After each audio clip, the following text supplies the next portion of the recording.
We interrupt this program to bring you a special report.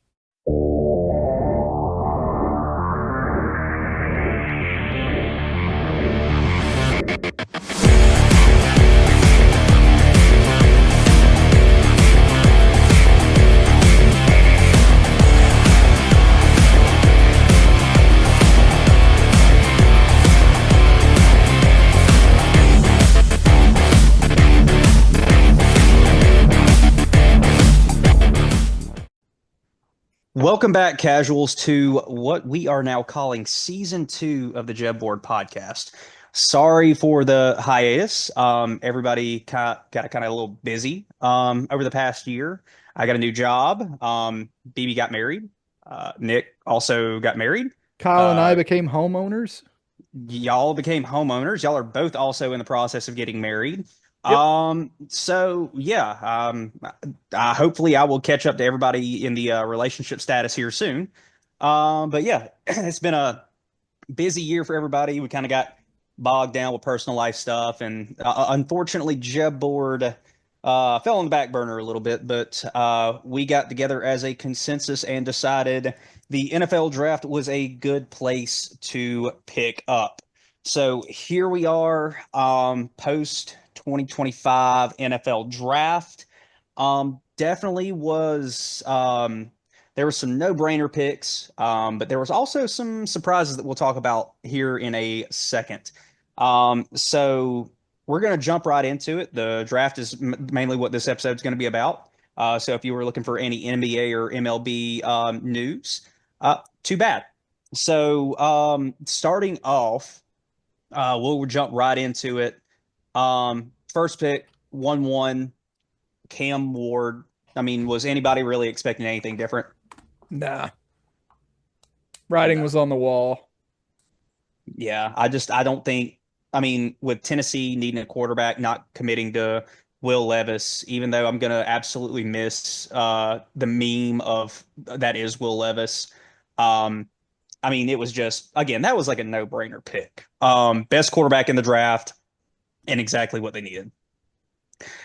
Moving on, second pick, we had some movement. So obviously the Jaguars traded up and picked Travis Hunter. But what do you guys think about them taking Hunter? Do you think he was worth taking over someone like Abdul Carter, potentially a Will Campbell? Do you think that was the right pick for the Jaguars? I like Hunter for the Jaguars. I don't think there's any question about it. They have really damaged their future. But I do like Hunter for the Jaguars. I didn't have any problem with who they traded up for. It was more the particulars of the trade that I was scratching my head at. What specifically about? I don't know, man. So when you're Jacksonville, I guess it's worth the gamble. Trading away so much. Cleveland just cleaned their clock on that trade, though. And Cleveland, I feel like they managed to do pretty well with what they got, especially for the remaining 2025 draft picks that Jacksonville gave away. But, I mean, I like Hunter for Jacksonville. Apparently, from what I've heard I don't know this for sure. I haven't followed him past, him being at Colorado, but isn't he from Florida? And he's not too far off from like the from Jacksonville. I don't know if anybody knows that, but yeah, he is. Yeah, and so he's already going to be a good commodity there. You're going to draw a bunch of people that are fans of him, and you're going to have a little bit more loyalty out of Hunter, being from Florida. Maybe that's something they're banking on. Maybe they're just hoping to, draw some more attention to the team, which I think Hunter can definitely do that. Hunter's proven that he's a versatile player. I personally think he's more of a receiver than a defensive back. He was drafted rightfully at pick number 2. I think Jacksonville, if they were looking for an impactful draft, I think they succeeded in getting him. It just remains to be seen if that was good for their future. But then again, when you're in dire straits like the Jacksonville Jaguars are, it may be a longer term game they're looking for. I mean, of course, nobody made that trade thinking, okay, this is going to get us into the playoffs next year. Yeah. So. My only concern is if he can't keep up the productivity of being two-way player because, you did give up a lot. And let's say he can't continue playing defense. Well, you traded all that just for, a receiver, which traditionally you don't see a receiver going that high. But if he can keep it up and play both ways, then yeah, you definitely can see why they traded up for it. There's no way he's playing both ways. No, I don't By see that week sustaining 7, itself. he's going to be a DB or a receiver. I disagree.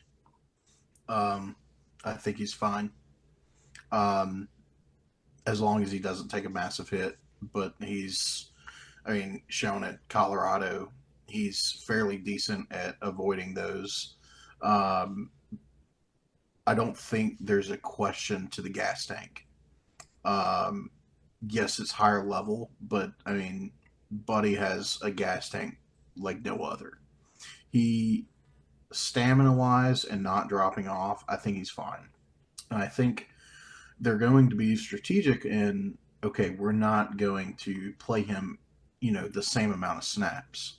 So he's going to be in a more of a rotation, like with receiver, versus, okay, I'm taking all the snaps at wide receiver and then immediately turning around and I'm taking all the snaps at DB.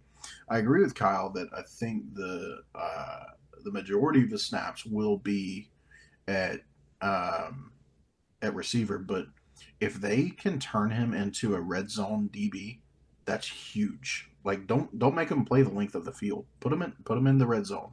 As soon as the red zone hits, put him at nickel, put him at the slot, whatever, and let him go from there. Other than that, I don't think it was a wasted pick. I think that's exactly who the Jaguars needed. Trevor Lawrence is still a pretty freaking solid quarterback. He needs weapons. And right now, obviously, you've got Tank Bigsby kind of coming in to take ETN's spot, but ETN still can serve as that swing back. And so you adding in a true, explosive weapon like Travis Hunter, that's huge. I think the trade was definitely worth it. I certainly think that too. And I actually looked up just to see what all the trade entailed. And the more I think about it, the more, it's a lot that they traded. It was at a high cost, but where Jacksonville's at right now, it does make sense. They traded, from what I'm seeing here, they traded their fifth overall pick, second round pick, a fourth round pick, and their 2026 first round pick to the Browns. That's really not all that bad in the grand scheme of things. Travis Hunter is going to be there for a long time, so they're going to be able to build around him. And Yeah. And another thing, Nick's talking about all of his playing ability and everything. I just think the dude's got some wicked hands. The guy's ball skills are amazing. So yeah. I don't think it was a bad pick at all. It just came at a cost, which maybe part of their calculus. Yeah. And to answer your question, before moving on right here, he's from West Palm Beach. That is where Travis Hunter is from. So moving on at the third pick, again, some of these we're just going to speed through. But arguably the best player in the draft, Abdul Carter, goes number 3 to New York. Just bolstering their defensive line. The Patriots had a really solid pick at 4 with Will Campbell. Yes, they did. Seems like he's a solid locker room guy. He was crying. What the Chargers did last year with Joe Alt. It's a very smart pick. It's not a pretty pick, but it's a smart pick. Yeah, protect your young QB. That's the goal. Yeah. Yeah. Then at 5, the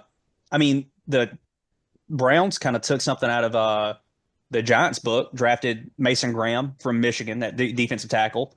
Again, trying to bolster their defensive line with Myles Garrett. 6 was Ashton Jeanty. We kind of knew that the Raiders were looking at him and they needed a running back, like a staple running back. So would not have hated to see JEB Board MVP Omarion Hampton go at this pick, but we'll talk about him. I know you wouldn't, because we'll talk about that here in a second. Yeah. 7 again. The Jets taking the offensive tackle from Missouri, Mimbo. At 8, the Panthers took McMillan uh, from Arizona, which I want to touch on this really quick. Do you think that going with McMillan, who, I mean, he's arguably best receiver, top 3 receiver in the draft for sure. Do you think they should have went receiver at 9, or was there something else they could have possibly went with? I think of your committing to Bryce Young, then yes, that's not a bad pick. I agree. So I think in the past it's always been, I'm taking a defensive end or like a Brian Burns or a defensive back like J.C. Horn. Like they've kind of mirrored Green Bay and just not taking round 1 receivers. So I think that was a smart pick. It's another guy that's really physical, really big compared to a lot of other guys. So I think it was a smart pick. yeah. Can I bring us in the pick 9 when we get there? I don't want to cut We- the combo short on McMillan if they're still Well, talking Keller. we are at pick 9, but let's save your commentary for Okay. you specifically for the second half of the podcast. That's Okay. let's do that. I know it's going to be hard here. So at 9, as Caleb is alluding to, the Saints took a little bit of a head scratcher in Kelvin Banks Jr. From Texas, the offensive tackle. A head scratcher for me, because since we won't bring it up later, a head scratcher for me, since we won't bring it up later on in the podcast, was number 10, the Bears taking Colston Loveland, the tight end out of Michigan. I did not really get this pick. Apparently, a lot of teams were trying to trade up for this guy, but I don't really see why when Tyler Warren is still on the board. Yeah, that was wild.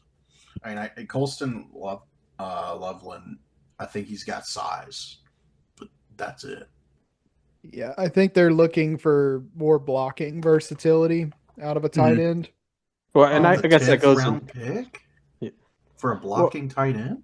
No, I'm maybe not if you're saying that's all trying- you can do. I'm just saying more versatility, like a tight end that can be used for that, but has the body of work to show that he can also be an offensive, asset as well beyond blocking.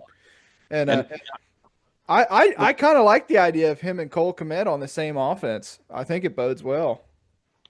I guess too, if you look at it towards like Caleb Williams' strength of scrambling and all that, maybe they wanted a little bit of a extra push for him, but it's the Bears, so they did a Bears pick.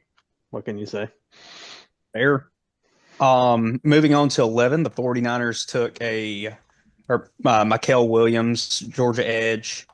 The Cowboys took Tyler Booker, which I know a lot of Cowboys fans, that was a very polarizing pick. I don't know if Booker was the right guy to take, mainly because unless he cleans up if I'm not mistaken, you guys can correct me if I'm wrong, Tyler Booker is notorious for jumping offside or jumping like on the snap count, false starts. He's a decent guard to an extent, but I feel like he was getting beat a lot when he was at Bama this past year too. So I didn't really get that pick. Yeah. I think he's the best raw development player as far as like an O lineman goes, because I mean, Buddy is strong. Mm-hmm. But yeah, and I think NFL can develop that, especially like coming in for Zach Martin. They know what they're going to do. They don't need a NFL ready dude. Or well, I won't say NFL ready. I mean, he's NFL ready, but I'm talking about like true like I'm starting day one, and I am one of the best offensive guards. Like again, I mean, as biased as I am, Joe Alt came in and immediately was like, okay, you're plug and play, like you're ready to go. Kind of what Will Johnson will be. He's going to be plug and play. Tyler Booker will take a little bit more, but I think it's stuff that they can handle. Yeah. Moving on real quick, the Dolphins took Kenneth Grant, defensive tackle in Michigan at 14 or 13. 14 is where Tyler Warren went from Penn State, went to the Colts. I like that pick. I mean, if they're going to commit to Anthony Richardson, he could easily be your young and not as talented Kelsey to Anthony Richardson, like he is for Pat Mahomes, or like Kelsey is for Pat Mahomes. Yeah, he's like a good bailout receiver. Yeah. So 15, Jalen Walker from Georgia went to the Falcons. Maybe you can talk about that in a second. 16, defense tackle Walter Nolan from Ole Miss went to the Cardinals. Shamar Stewart at 17 went to the Bengals. Then at 18, the Seahawks took Gray Zabel, offensive guard for North Dakota State, which I think shocked a lot of people too. I don't think a lot of people had him high, first round high, I guess. But I mean, watching his tape and especially the Senior Bowl tape, like he was the guy that was kind of showing out at the Senior Bowl, so that kind of bodes to did the Senior Bowl help his draft stock out. I'm an advocate for a NDSU O lineman to go first round every year. They always have one, and it's some psychopath with like 6 teeth, long hair, mullet, like, and that is what I want. Yeah, because last year it was the guy that went to the Buccaneers, Mouch, I think is his name. So sounds on par. All right, so I would pose this question: 100 North Dakota State O linemen Jesus versus a gorilla. Still taking the gorilla. At 19, Emeka Egbuka went to the Buccaneers. I'll talk about that here in a second. At 20, the Broncos took cornerback out of Texas, Jahdae Barron. 21, the Steelers took another head scratcher, taking Derek Harmon, defensive tackle out of Oregon. Was really I don't really know what to expect out of the Steelers, but it was not a defensive tackle unless they're getting ready for Cameron Hayward to retire. I heard the rumor that TJ Watt might be on the trade blocks, and that might be why, but yeah. But that's only not an reason, edge rusher. He's a Phil A-gap. No, I know, but if you're gonna, get rid of one of your strongest defensive guys, you gonna fill it in with someone else, but you still need someone strong coming on there on the draft. I don't think that was the guy to take first round, even if you're going to take a defensive tackle. Like I feel like the only other defensive tackle that, I mean, correct me if I'm wrong. Let's see, Kayvon Thibodeau, but he was an edge rusher, right? And then where was Vita Vea from? He didn't go to Oregon, did he? He went to Washington. Yeah, so I don't know. I just don't really see the logic there. Pick it that Nick is most happy about, Omarion Hampton going to the Chargers at 22. 23, Matthew Golden going to the Green Bay Packers, a first-round wide receiver for Jordan Love. 24, Donovan Jackson from Ohio State, the guard, going to Minnesota. At 25, the Giants trading with the Falcons, if I'm not mistaken, just swapping picks, if I'm not mistaken, and taking Jackson Dart at 25. What do you guys think about that? I like it for the Giants. It makes sense, and the reason I think it makes sense is because this is a make-or-break year for Brian Daboll, so they are going to be pulling out all the stops to make whatever measure of a successful team they can, building around Jackson Dart. I don't think Jackson Dart is the piece to the entire puzzle. But I mean, I think Jackson Dart was the best available quarterback at that time. So if they were gonna trade up for a quarterback, I think it makes sense for Jackson Dart. And I feel like it shows with the rest of their picks, because I mean there were a lot of defensive linemen that went after Jackson Dart. So you could tell. Looks disgusted. Kyle looks disgusted. He's not. That is somebody I believe you could have got in the second or third round. To trade up for it doesn't make sense to me, and I can't justify that. You know what, Kyle? I don't disagree with you on that. And the reason I'll say it, because here's what I say about this. I think at a system like Ole Miss, and I think we talked about this before. It's been a year since we've had these conversations, but an offense like Ole Miss doesn't necessarily highlight the quarterback. It highlights the scheme of the offense. You're taught at Ole Miss to throw to either receiver A, receiver B, or get rid of the ball. So I'm not saying Jackson Dart doesn't have the talent to play in the NFL. I'm just saying I think they were overshooting that pick because there's still a lot of questions. And that's not a him problem. That's an Ole Miss problem.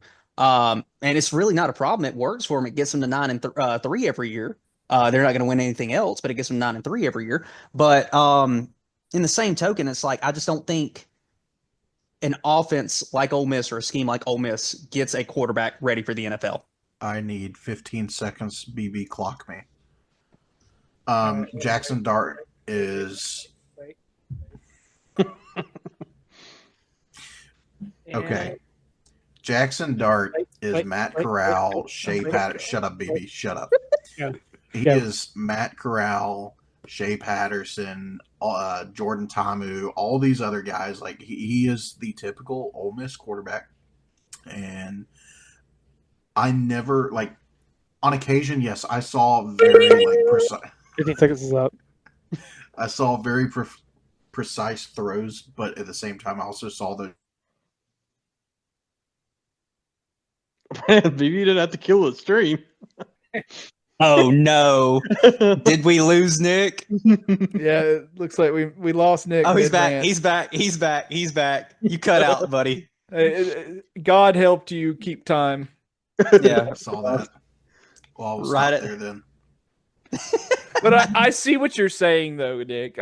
When you really compare him, when you compare Jackson Dart to Matt Corral and Tamu and all the people that came before him, there really isn't a clear cut super difference from them. This was a very weak QB class. Copy paste with Ole Miss quarterbacks. Yeah, I want to say, did you see that thing with John Gruden and Jackson Dart? I didn't Yeah. see it. Where he asked clap, Jackson Dart to do it. He has to do his cadence, and Jackson Dart just clapped and his deadpan stared at him, and John Gruden was befuddled. He was what? Hilarious. Befuddled. Okay. Bumfuddled. Yeah, that.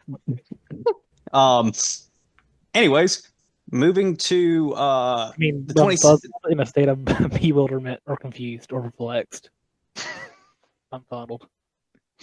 I feel like BB has that definition memorized because he uses it one too many times, and he gets the same reaction that Nick just gave him. So he has to explain himself. I'm just glad he could say bewilderment and not fuck it up the first time. That's my one.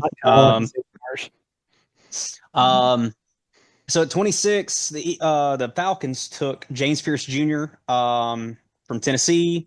The Ravens took a safety at 27. Malachi Starks from Georgia. At 28, the Lions took a defensive tackle, Tyleik Williams out of Ohio State. 29, Josh Connerly, offensive tackle from Oregon, went to the Commanders. Maxwell Hairston, cornerback out of Kentucky, went at 30 to the Bills. The Eagles took yet another Alabama/Georgia defensive front guy. It was Jihad Campbell at 31. And then at 32, Josh Simmons, Ohio State offensive tackle, went to the Chiefs. So now really quick, we're going to talk about – oh, go ahead. I'm sorry, Nick. Before You're about we to say get something. into that, can we just take a second and recognize that 8 offensive linemen went in the first round? That's wild. That a is quarter, wild. a quarter of the picks. Yeah, and I think the NFL is trending in the right direction that way. I think so too. I think because a lot of the years we'll see a bad draft class in quarterbacks or wide receivers, and teams settle. I think teams obviously the Patriots already have their guy, but like the Jets, they don't have their guy at quarterback, but they did not settle and get somebody that like a Jackson Dart or a Shadur or whoever. They did not settle. They're like, all right, this isn't our year to take a quarterback. Let's take the protection. That's smart, and that is just proof in the pudding that the NFL is trending in the right direction. Yeah, I would agree with that. Smarter front office picks for sure. Yes. I think once By the some. quarter, yeah, by some. I think when the quarterback position kind of got overplayed a little bit, I would say around 2014, 2012, somewhere in that time. That's when first round quarterbacks were going like it was nothing. But I think everybody's kind of settling down and saying like, oh, we actually need to build a franchise and not just try to pick a superstar. So, so real quick, we're going to talk about some of the surprises of the draft. And right now I have 3 on the top of my head that I can think of. Anybody else can add in. Obviously, we're going to bring up the most obvious, glaring one that everybody talked about. Mel Kiper's favorite athlete, Shedeur Sanders. Shedeur falling, I don't think was that surprising to some. Him falling to the 5th round, I think, was surprising to all. And from what we have heard from our anonymous NFL insider, it sounds like what killed it for him was literally his attitude and his personality and his ego. I mean, what can you say? He skips the combine. There's been a lot now, of course, these are just reports, but there was reports that all of his interviews with the teams, it was anything but humble. And I think you mix that in with some of the things he skipped. I mean, I think it's bold to skip the combine to begin with. I mean, that right there, that's a big red flag right there. I think not really seeing his deep arm ability, like his deep throw abilities and everything, he just might have blown a little too much air in his own balloon. Yeah. What gets me the most about this is the Browns themselves. That makes the trade with the Jaguars a little more confusing because they could have got Travis Hunter and Sanders, who were, connected through college, had a good chemistry together. But now they picked up 2 QBs, one from Oregon that I just thought he was going to be undrafted, to be honest with you guys. But that just makes the whole draft with the Browns to me a little more confusing on the route that they went there. And it's not quite so confusing to me because I know the Browns had expressed interest in him so much early on. But I think the dynamic of taking Gabriel first and everything, I can't defend that. They took Gabriel way too high. But taking Shedeur too when he was available at 5, I don't think that's a bad pick. Honestly, with the way that their QB room's looking right now, it's clear they're moving on from Watson. And with having Dylan Gabriel there and Shedeur Sanders, is Joe Flacco still on the roster? Yes. So I was about to make a joke about it. I was about to say they're moving on to a younger quarterback with more potential than Joe Flacco.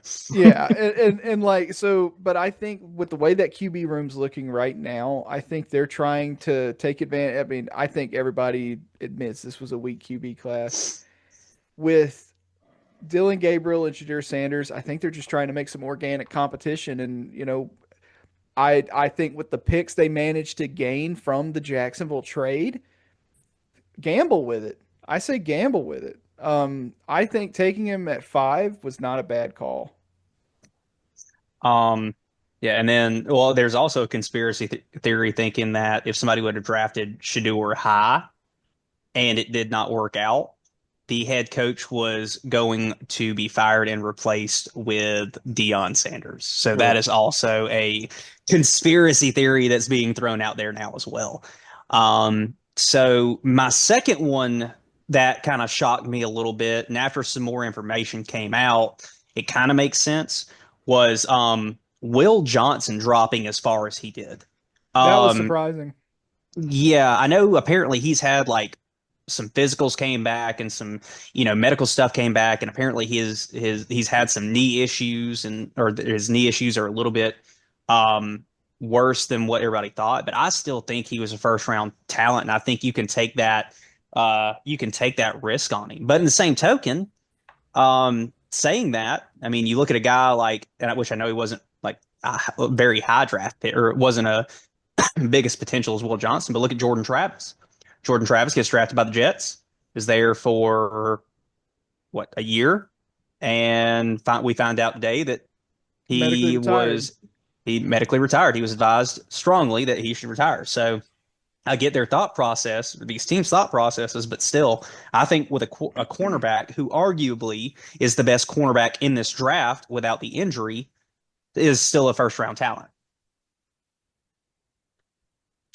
And then Yes, I concur. And then my third one, and if anybody else has one, I mean, feel free to, pop it out after this. But my third one that I was kind of shocked about was Jalen Milroe going to the Seahawks. Did not see that coming. Did not see that coming. I thought he was a Pittsburgh Steeler. I was thinking Steelers so bad. I wanted him at the Steelers. But yeah, I just didn't get that. Yeah, I didn't get it either. I don't know so much if I have like a good formulated take on like what the Seahawks current condition is right now and what their need for getting him. I was so surprised at that draft position though. I thought he was going to go much later. I don't hate it.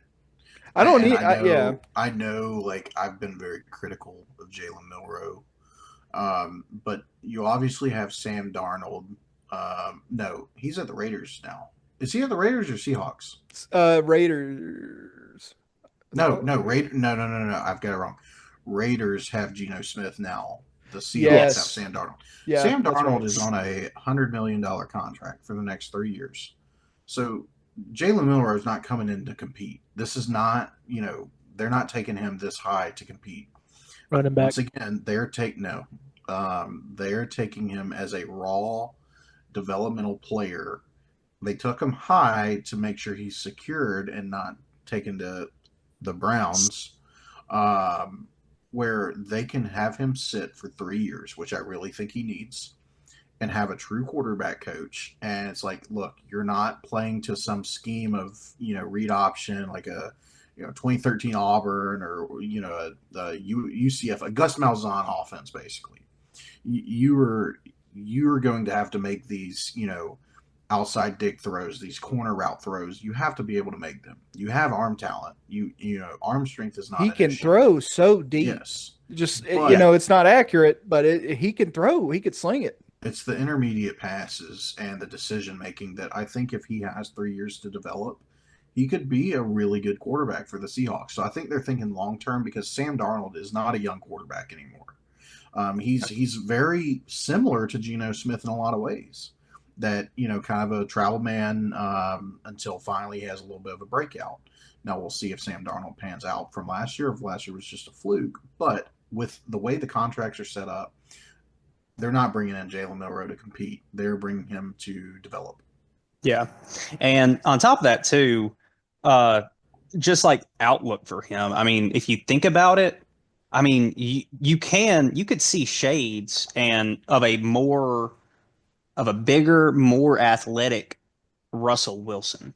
He's not going to be the guy that goes and throws for 500 yards. He's not going to be just a passing generational talent, but he is going to be able to make plays. He's going to be able to throw for 250, 275 yards, get some crucial third downs with his feet and move the ball down the field. I think Jalen Milroe has potential, but as the terminology has been used a couple times today, he is a very raw talent. And his athleticism is not going to be able to win him games like it did at Alabama. Let's just be completely honest. So, but if he does have the ability to develop, which I potentially think he does, he could be a decent quarterback. He could start if Darnold falls off and he's able to learn. Yeah, and to the credit of having him behind Sam Darnold. Sam Darnold, it's not like he's going to be sitting behind Peyton Manning or nothing, but Sam Darnold's been a part of multiple NFL systems, so he's going to be able to glean some information from Sam Darnold. I mean, he's been a part of, as we saw last year, a very successful offensive system. He's been a part of bad ones, so he's going to have a lot of insight as to what's going to work and what's not going to work. So, I think it could work out really well. We'll And see. I have a head scratcher that I don't know if y'all have really paid much attention to, so I'll ask. Nobody picked up Nick Nash, the college football Triple Crown winner. Most receiving yards, most receptions, and most touchdowns from San Jose State. He's 6'3", He's a 200 G5 pounds. Huh?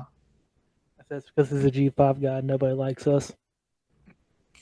I mean, I forgot. get BB that, had but to. Yeah, BB had to get his G5 jab in. For there's the day, only sorry. been one Triple Crown winner not to be drafted, and that was Jareth Stearns, and he was 5'9". Yeah. I'm just very confused. The last one that truly was Michael Crabtree, who was a huge pick.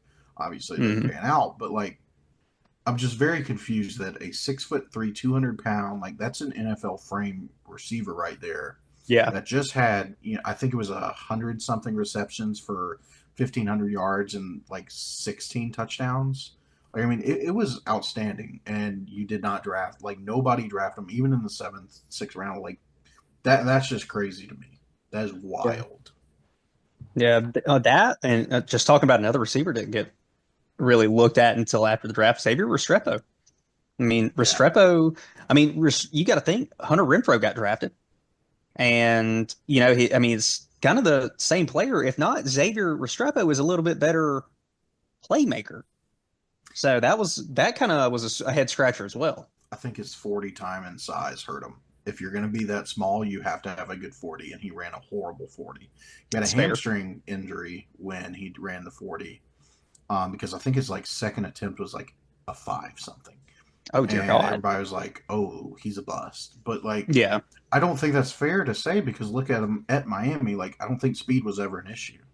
No. So I agree, but I think people ran off stats and box score letters. They kind of went off that rather than watching tape. Yeah. All right.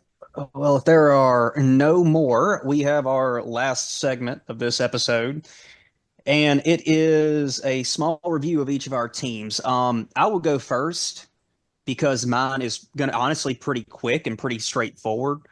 I feel like that the Tampa Bay Buccaneers, for the most part, got everything that they needed out of the draft. Igbuka going in the first round, there was definitely some questions about wide receiver depth, being that Mike Evans is in his 12th year. Chris Godwin, and also Mike Evans has a hamstring injury every single year. Chris Godwin has tended to be injury prone, whether it be minor or major. And then after that, you've got McMillan and Sterling Shepard as your backup receivers. So, or your 3 and your 4, I guess you can say. So I think taking a receiver at 1 was nice. Igbuka, I would have loved Golden as well. I thought that would have been a good pick. But they ended up with Igbuka, who did not have a bad career at Ohio State. They also followed that up in the 7th with Tez Johnson out of Oregon, and I don't hate that pick either. Tez Johnson had a pretty good career at Oregon for the most part. So I think having 2 rookie receivers following up Mike Evans and Chris Godwin and McMillan and potentially Shepard is not bad. They took 2 cornerbacks back-to-back, Benjamin Morrison out of Notre Dame and Jacob Parrish out of Kansas State. You go back and watch the film on the JEB Board podcast. I have said for the past 2 or 3 years, one of the issues with Tampa Bay is that they have no depth at any of the defensive back positions, mainly because our defensive backs have never been that great, but also they always get hurt. So, and that's like the biggest thing about the Buccaneers. It's usually not even the talent. It's just the talent can't stay healthy. So getting some depth at DB was nice. And then taking 2 edge rushers, David Walker out of Central Arkansas, and then Elijah Roberts out of SMU. 2 smaller schools, edge rushers. I don't hate that in the 4th and 5th rounds, just because, again, it kind of adds depth. I believe, if I'm not mistaken, Shaq Barrett is gone. And then I would have to look at the roster, but I think Levante David is gone too. So they were in need of some kind of edge rusher.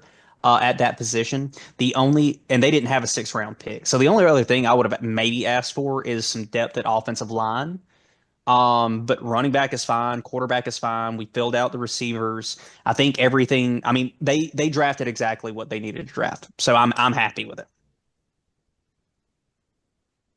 BB, would you like to give your thoughts on the Falcons? Yeah.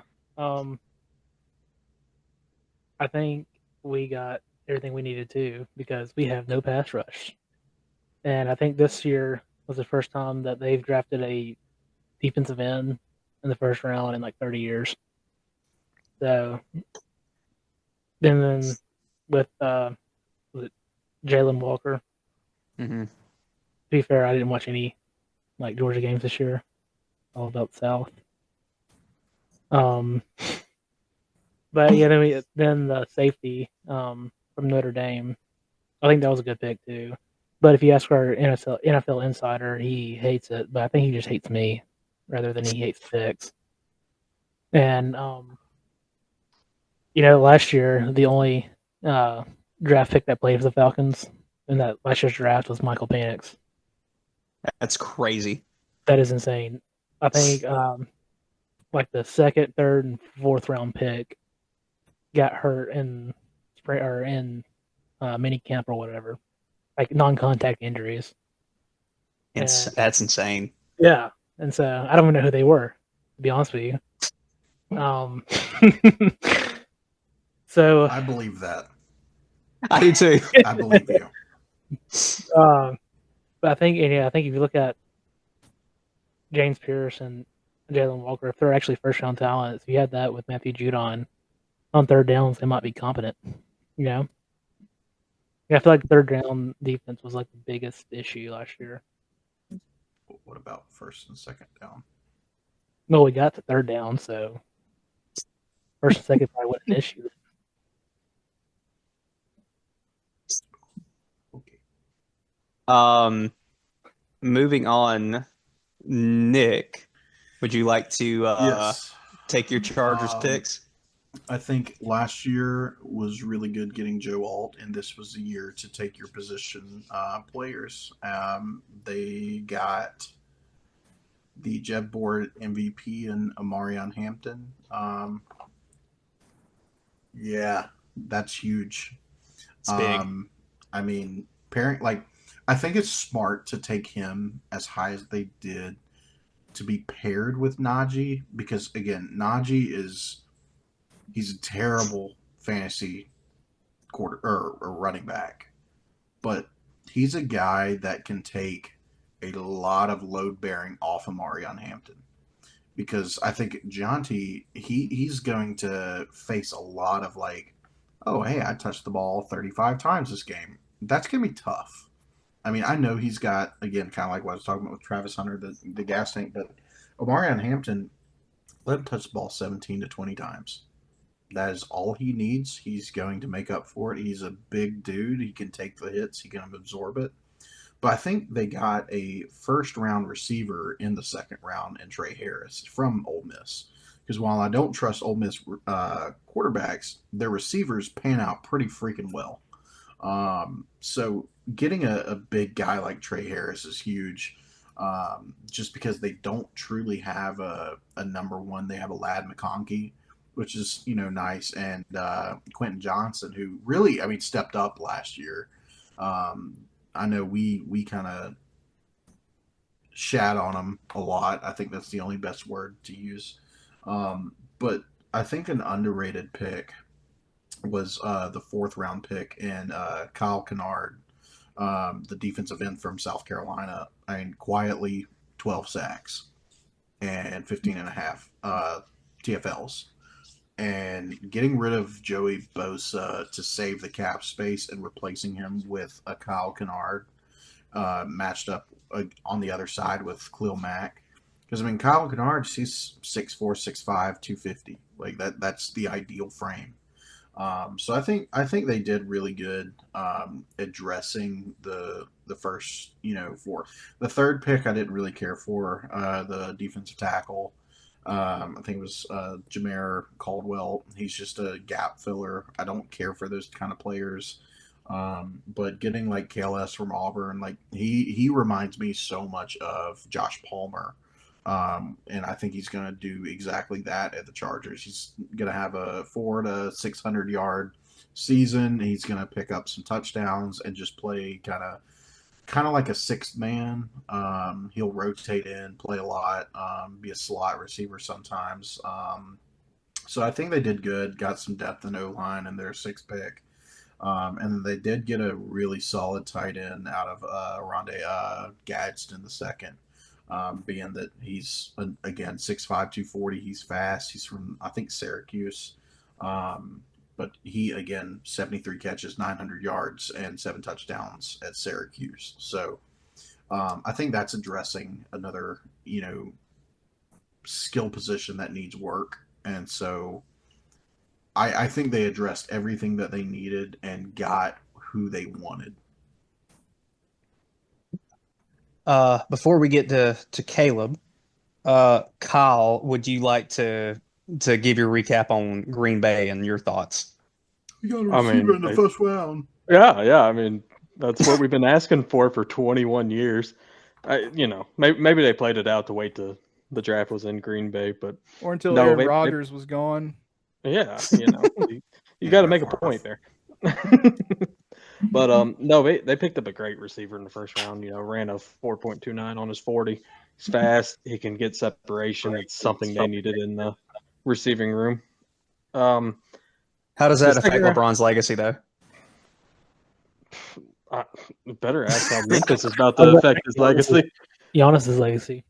Okay. Anyways, that's the second round pick. I'm not feeling the best on. I feel like there were better offensive tackles available over Belton. I'm not feeling too good on it, but we'll see on him. And then going back to a receiver on the third round was very interesting. I thought they were going to start picking up more defense for the rest of the draft, but I'm kind of curious to see how Williams does. He's another one that's got the speed. He's big build, 6'4", 220 pounds. I mean, NFL size receiver. So we'll see how he pans out. And I'm not feeling too good on our fifth round pick, Colin Oliver, linebacker. I feel like he just was overdrafted in the fifth round. And I know that sounds crazy, but I don't see much hope for him on there. But like I said, we'll see. Defense has never been a strong suit of building players for the Packers, so can't say too much on it. So what I'm getting from Kyle is first round good, everything else really bad. Yeah. But, when you get overshadowed with the first round, no one else really cared, so they could do whatever they want. Yeah, all the Packers fans were like drunk and passed out after the first round when they saw the first round receiver. Yeah. They didn't care. They about started a riot when they picked the first round receiver. Yeah, they ate so much cheese their cholesterol spiked. All right, Mr. Naylor, would you like to give us your take on the Saints? Absolutely. So I think it's safe to say I had about the most exciting draft of anybody on this call. So when the Derek Carr situation started, when it came out that he was questionable for the 2026 season, my ultimate fear with this news coming out just, I think, 3 weeks shy of the draft was that, here we are, a team with a brand new head coach, offensive-minded coach, and he's going to be pressured to have to work around a first round draft pick that he's probably going to have to marry his career to. So all the names getting thrown around, I knew Cam Ward was off the board, so every name after Cam Ward, in my mind, was a catastrophe. I did not want Kellen Moore to have to be forced to use a quarterback. I was much more on the ride it out with Rattler train. So when Kelvin Banks Jr. got taken in the first round, I was doing backflips, brother. I was really, really ecstatic about that pick. Not everybody in the Saints fandom was, but I was very, very, very happy. I went to bed sleeping like a baby that night. Then the second round comes around, and when they're going through it and everything, I'm still riding pretty damn high. And it gets to that second round pick, and I hear Tyler Shuck. And my first thought was, who the hell is that? Honestly, I had never heard of Tyler Shuck. When I saw Tyler Shuck and heard the two letters after his name, QB, I instantly felt the compulsion to go into my office, turn on 3 Days Grace, and start punching holes in my walls. Denting Walkers. I was not happy for it took me 2 days to cool down. But as I saw and learned more about Tyler Shuck, I was very concerned about the injury proneness. But all of his injuries were bone breaks. None of them were muscles. Like nothing to do with muscular system. They were bone breaks. Now, I'm not going to ignore the old ass elephant in the room. The dude's ancient. We made plenty of jokes about Bo Nix having to throw out the walker and everything. This guy was at Oregon when Bo Nix was entering his freshman year at Auburn. Insane. That was BB. You're holding that up like I could see it, brother. It's showing the 5 stages of grief. Yeah. Well, it was 5 stages of grief for a while, and I was stuck in the most destructive phases for a minute. Now, seeing Tyler Shuck's 40 time, understanding that he doesn't have too much body of work because he didn't play all too much in all of his 7 years in playing college football. I am a little more open to it now, seeing his deep pass accuracy from the very few highlights that I could see.